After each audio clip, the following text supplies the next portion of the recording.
The way I've always looked at it is that at the minute there's not really much of a risk for me. Yeah,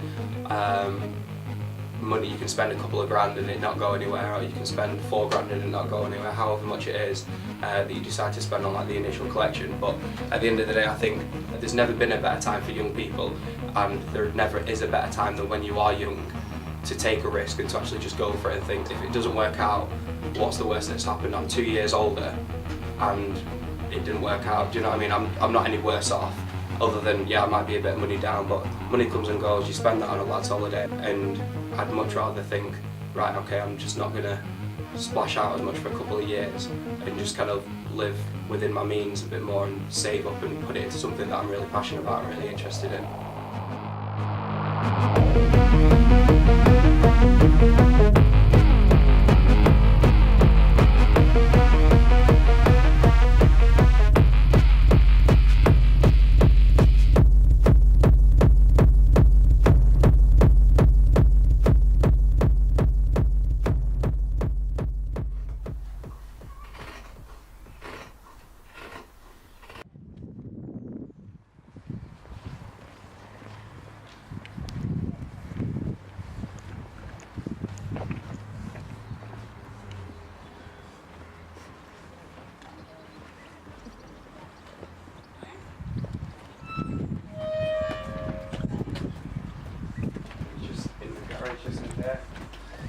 So, a friend of mine is a joiner, so he helped me like put on the shelves and the patterns, got the tables and stuff like that.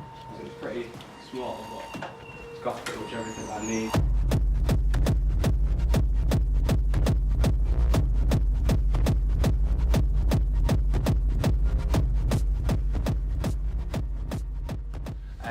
So I'm Jacob, I'm 22. I'm in my final year of study at Manchester School of Art, in the middle of doing my final collection. After I finish my degree, it's my aim to start my own brand. Just started doing like the early steps towards that now. Got pretty much all the plans in motion, it's just about kind of carrying it out now. Being just from Preston, in the north of England, the way I used to dress, it was seen quite out there and quite different, and people made a little bit of a comment on it, and it made me think, you know, well, how come maybe I am a bit interested in fashion and whatnot. I started picking up some designers' names like Ricardo Tisci, Givenchy, Raf Simons, a couple of the early influences that really made me think twice about getting into fashion. Raf initially was the main one who I kind of connected with on a design level in terms of like the sort of stuff that he was doing. I can't say that I got into him that early, but especially his stuff in the first 10 years of his own label, like 1995 to 2005. I think it was revolutionary at the time. The sort of pieces that he were putting out are the sort of things what people are now only just starting to pick up on and wear on the high street now, you know, in terms of mass market, and he was doing it 10-15 years ago. So I think there's a lot of designers nowadays who, you actually look at the stuff and it's quite similar to what Raf was doing, you know, up to like 15-20 years ago.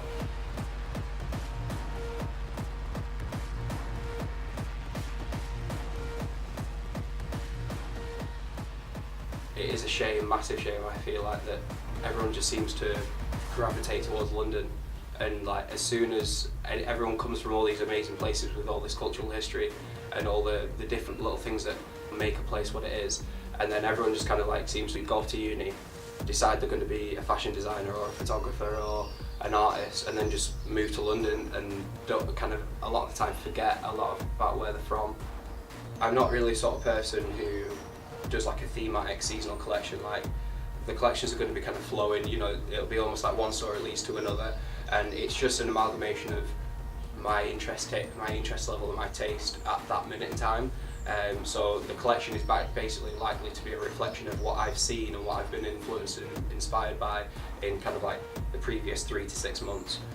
I've kind of got some projections based on how I think the collection is going to do, but hopefully if it does, you know, well enough, I'll be able to get myself a proper studio and ultimately like a warehouse space. There's a possibility I might move to Manchester, you know, eventually within a few years or so, but I definitely don't see myself moving to London. If I do, it's not going to be anytime soon.